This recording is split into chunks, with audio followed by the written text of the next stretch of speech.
அருமை தமிழர்களே, சிவகுமாரின் அன்பான வணக்கங்கள். எங்கள் தமிழ் ஆசிரியர் இந்த ஔவையினுடைய ஒரு வாசகம் இருக்குதே, செய்வன திருந்த செய் அப்படின்னு, அதுக்கு ரொம்ப அழகான ஒரு விளக்கம் கொடுத்தார். பொதுவாக செய்வன திருந்த செய் அப்படின்னா செய்யறத ஒழுங்காக செய் அப்படின்னு தானே அர்த்தம். செய்வன திருந்த செய், திருத்தமாக செய்டா அப்படின்னு. அதையும் தாண்டி ஒரு அழகான செயல் இருக்குது. அர்த்தம் என்ன அப்படின்னா, நாம் செய்வதை பார்த்து அதை தவறாக செய்கிறவர்கள் கூட தன்னை திருத்தி கொள்ள வேண்டும். ஓ, இதை இப்படித்தான் செய்யணுமா, அடடா அப்படின்னு அவங்க தன்னை திருத்தி கொள்ளுகிற அளவிற்கு நாம் அதை செய்யணும். செய்வன திருந்த செய் அப்படின்னு ஒரு விளக்கம் தருவார். அது எப்போ செய்ய முடியும் அப்படின்னா, எதையும் ரசித்து செய்யணும். நீங்கள் சில வீடுகளுக்குள்ள போனீங்கன்னா அந்த வீடு சும்மா 1-2 அறைகள் தான் இருக்கும். ஆனால் அந்த வீட்டில் இருக்கிறவங்க அதை கூட அழகாக வச்சுப்பாங்க. புத்தகங்கள்லாம் ஒரு பக்கம் அப்படி நேர்த்தியாக அடுக்கி வைக்கப்பட்டிருக்கும். செய்தித்தாள்லாம் அழகாக மடித்து வச்சுருப்பாங்க. சாமி படங்கள்லாம் அப்படி தூசி தட்டி ஊதுவத்தி ஏற்றி வச்சு அந்தந்த பொருட்கள் இருக்க வேண்டிய இடத்துல இருக்கும். டிவி கூட, டிவி சில வீடுகளில் பார்த்தீங்கன்னா டிவி முன்னால் நல்லா இருக்கும். அது பக்கத்தில் டேபிளில் பொம்மை எல்லாம் வச்சுருப்பாங்க. அதோட பின்பக்கம் போய் பாருங்கள், அப்படியே ஒட்டடை படிஞ்சு கிடக்கும், தூசி படிஞ்சு கிடக்கும். டிவிக்கு பின்பக்கம் இவங்களை பொறுத்த வரைக்கும் நிகழ்ச்சிகள் பார்க்கணும், பொழுது போனமே தவிர அதை அழகாக வச்சுக்கணுன்றது சில பேருக்குத்தான் இயல்பாக வரும். செய் நேர்த்தி அப்படிம்பாங்க. அதுதான் செய்வன திருந்த செய். சில பேர் வீட்டுக்குள்ளே வரப்பவே அந்த செருப்பு அப்படியே விடுற வேகத்தில் ஒன்று இந்த பக்கம் ஒன்று இந்த பக்கம் போகும். அதை அழகாக 2 செருப்பும் அப்படியே கடைகளில் விடுவாங்களே, அப்படியே அழகாக டிஸ்பிளேயில் வச்சுருப்பாங்களே, அந்த மாதிரி விட்டு விட்டு வருகிறவர்களும் இருக்கிறார்கள். அதுதான் செய்வன திருந்த செய் என்று ஔவை உணர்த்துவது. அது அவங்க செய்யக்கூடிய எல்லா செயலையும் வெளிப்படும். நீங்கள் பட்டனை ஒழுங்காக போடுறதுலேருந்து சட்டை போட்டுட்டு அவசர அவசரமாக போடுறப்போ அப்படி ஏற்றலும் இறக்கமாக இருக்கும். சில பேர் பார்த்துருக்கீங்களா, பட்டனை கூட ஒழுங்காக போட முடியாமல் அவசர அவசரமாக போட்டுக்கிட்டே போவான். மேடையில் தான் வேடிக்கையாக சொல்லுவாங்க, ஒருமா காலை அவசரத்தில் தலை கூட அப்படியே குளிச்சுவிட்டு தலை கூட அப்படியே வாராமல் வராங்க, சரியாக முடிக்காமல். என்னம்மாண்ணா லேட்டாக போனால் மேனேஜர் பின்னிடுவாருன்னு. மேனேஜர் தலை முடியலாமா பின்னிக்கிட்டு இருப்பாரு அப்படின்னு நமக்கு சந்தேகமாக வரும். ஆனால் லேட்டாக போனால் மேனேஜர் தண்டிச்சிருவாராம், பனிஷ்மெண்ட்டு அதைத்தான் அப்படி சொல்லுது. லேட்டாக போனால் மேனேஜர் பின்னிடுவார் அப்படின்னு. தலைமுடியை கூட பின்னுறதுக்கு அந்த அம்மாவுக்கு நேரம் இல்லை. ஆனால் எல்லாத்தையும் திட்டமிட்டு செய்கிற பொழுது எல்லாவற்றுக்குமே நேரம் அப்படின்ற ஒன்று தானாகவே அமையும். ரசிகமணி டிகேசி அப்படின்னு ஒருத்தர் தமிழ்நாட்டில் இருந்தார். அவர் மாதிரி எல்லாத்தையும் ரசித்து ரசித்து அதை பிறரும் ரசிக்கும் வண்ணம் சொல்வதுன்றதுல இணை அவர் தான். அதை பார்த்துட்டே அவருக்கு ரசிகமணி அப்படின்னு தமிழ் இலக்கிய உலகம் பட்டம் கொடுத்தது. டிகேசி அப்படின்னு சொல்லுவாங்க. டிகே சிதம்பரநாத முதலியார் அவர்கள் அவருடைய முழு பெயர். அவர் வீட்டில் வத்தி எப்படி ஏற்றி வைக்கணும் அப்படிங்கிறத கூட சொல்கிறாருங்க. வீட்டுக்குள்ளே வத்தி ஒருத்தர் என்ன பண்ணார், நல்லா வீட்டில் இருக்கிற துணிமணிலாம் நல்லா பீரோவில் தானே இருக்கணும், அது நல்லா துணிலாம் வாசனையாக இருக்கணுன்றதுக்காக அவர் என்ன பண்ணியிருக்கிறாரு, வத்தி ஏற்றி பீரோ உள்ள வச்சு பீரோ கதவை மூடிட்டார். அதிலிருந்து அந்த சாம்பல் உதிர்ந்து அந்த தீ கங்கு உழுந்து அந்த அம்மாவோட புடவையில் ஓட்டையாயிடுச்சு. அவ்வளோதான், அந்த அம்மா வாயிலிருந்து அப்புறம் தீ கங்காக வந்துக்கிட்டு இருக்குது. வத்தி ஏற்றி பீரோ உள்ளே வைப்பாங்க, எங்கே வைக்கணும் அப்படிங்கிறத ரசிகமணி சொல்கிறாரு பாருங்க. எங்கே வேணால் ஊதுவத்தியை சொருகிடக்கூடாது.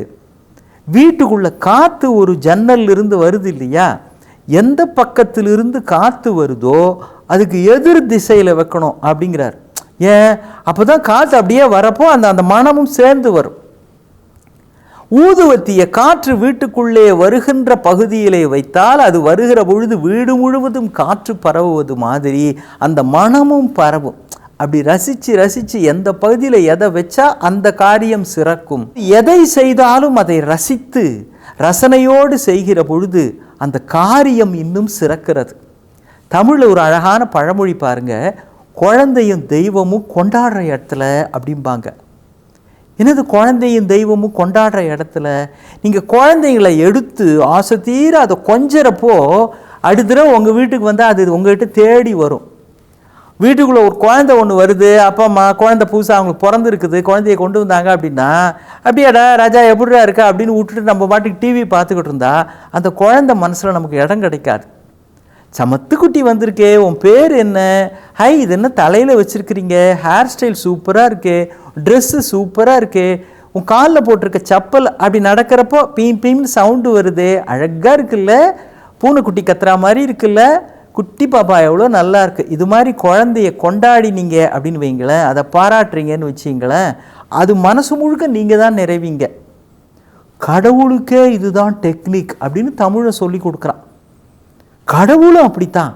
நீங்கள் அவனை கொண்டாட கொண்டாட, போற்ற போற்ற, இறைவனை நினைத்து நினைத்து ஆராதிக்க அவன் உங்களை தேடி வருகிறான். அவன் புகழ் சொல்லுக்கு மயங்குகிறான். உங்களுடைய புகழ்ச்சி அவனுக்கு வேண்டாம். ஆனால் அவனை புகழ்கிற பொழுது உங்கள் மனம் தெய்வீக மாறுகிறது, வாழ்க்கை தெய்வீகமாக மாறுகிறது, உங்களுடைய செயல்கள் அழகும் ரசனையும் நிரம்பியதாக இது இறைவனுக்கு செய்யக்கூடிய ஒன்று என்கின்ற உணர்வே ஒவ்வொரு செயலையும் நேர்த்தி மிகுந்ததாக மாற்றுகிறது. அப்படின்ற ஒரு சைக்கலாஜிக்கல் டெக்னிக்கு தான் அந்த பழமொழியில் தமிழர்கள் நமக்கு பிதுரார்ஜிதமாக கொடுத்திருக்கிறார்கள். கொண்டாடி கொண்டாடி ஒவ்வொரு காரியத்தையும் செய்கிற பொழுது செயல்கள் சிறப்பாக அமைகின்றன, வாழ்க்கை சிறப்பாக அமைகிறது. அந்த டெக்னிக்கை தான் அப்படி போகிற போக்கில் குழந்தையும் தெய்வமும் கொண்டாட இடத்துல அப்படின்னு சொல்லிட்டு போயிருக்கிறாங்க. ஒரு பெரிய முதலாளி, அவர் ரியல் எஸ்டேட்லாம் வச்சுருக்கிறவர்.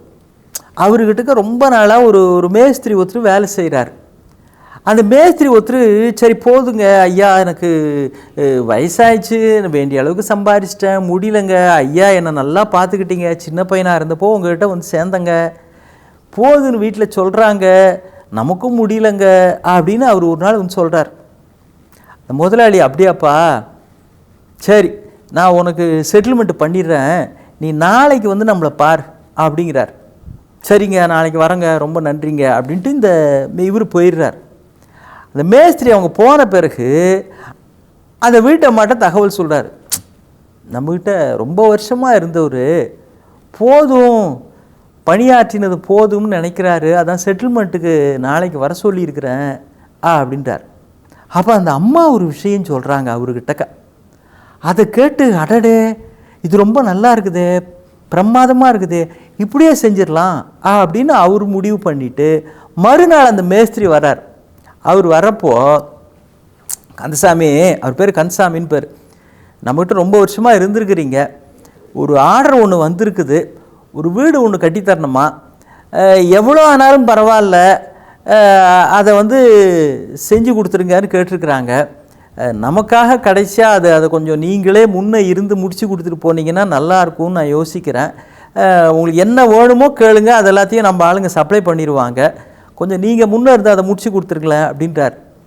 இவர் என்ன போனோம்னு நினைக்கிறப்போ திரும்பவும் இதே மாதிரி சொல்கிறாரு அப்படின்னு கொஞ்சம் சலிப்போட என்னமோ ஏனோதானோ அப்படின்னு அந்த வீடு அவர் கட்டி கொடுக்குறார். அவர் கட்டி முடிச்சிட்ட பிறகு அவருக்கு அது திருப்தியாக இல்லையா அப்படின்றதெல்லாம் இல்லை.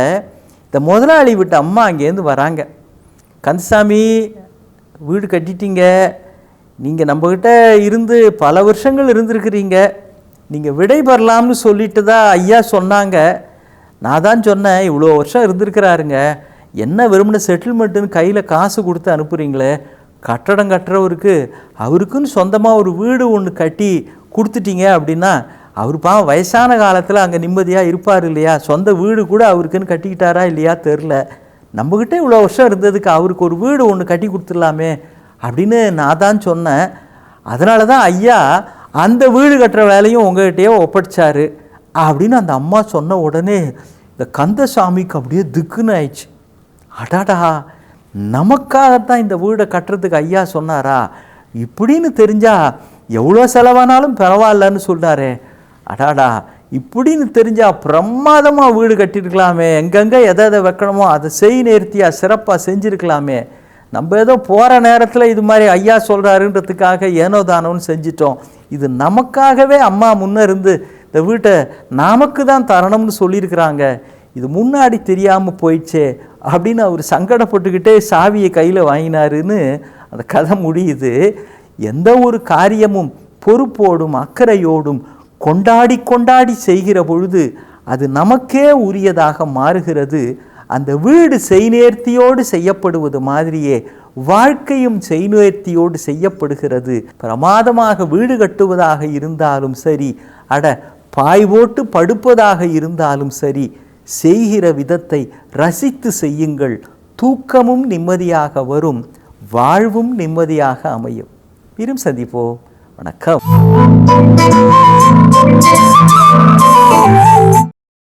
இன்னும் பல வீடியோக்களை காண சன் லைஃப் சேனலை சப்ஸ்கிரைப் பண்ணுங்க.